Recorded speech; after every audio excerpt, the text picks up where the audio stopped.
Assalamualaikum warahmatullahi wabarakatuh. Salam sejahtera, sahabat-sahabat Bawaslu sekalian.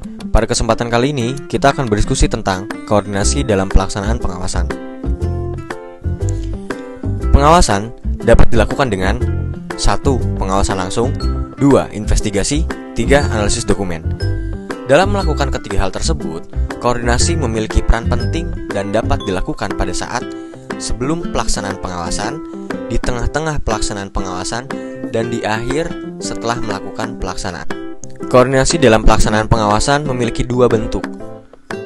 Pertama, vertikal kepada pengawas pemilu di atasnya atau sebaliknya.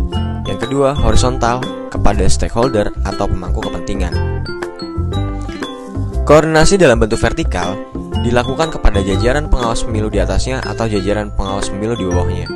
Contohnya, pengawas pemilihan lapangan atau PPL di tingkat kelurahan atau desa dapat berkoordinasi dengan pengawas pemilihan kecamatan. Sedangkan koordinasi dalam bentuk horizontal dilakukan kepada pemangku kepentingan atau para pihak yang berhubungan dengan pelaksanaan pengawasan pada setiap tahapan pemilu. Contohnya, PPL wajib melakukan koordinasi dengan KPU di tingkat kelurahan atau desa atau disebut sebagai PPS, Panitia Pemungutan Suara.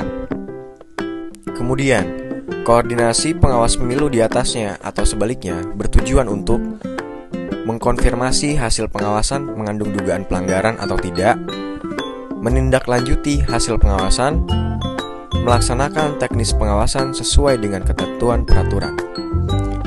Kemudian, koordinasi stakeholder atau pemangku kepentingan bertujuan untuk melakukan pemberitahuan akan dilaksanakannya pengawasan tentang larangan dalam undang-undang dan pelaksanaan tahapan pemilihan sesuai dengan ketentuan, mengakses data dan mengonfirmasi data, mensinkronisasi tugas. Selanjutnya adalah hal-hal yang harus diperhatikan dalam melakukan koordinasi. Pengawas harus proaktif dan kooperatif. Koordinasi juga harus tepat waktu, sebelum masalah terjadi atau ketika masalah tersebut baru muncul. Koordinasi yang dilakukan adalah dalam upaya menyelesaikan masalah.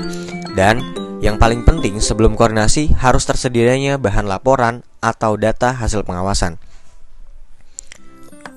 Selanjutnya, koordinasi harus dilakukan terus-menerus pada tahapan tertentu atau ketika masalah yang terjadi.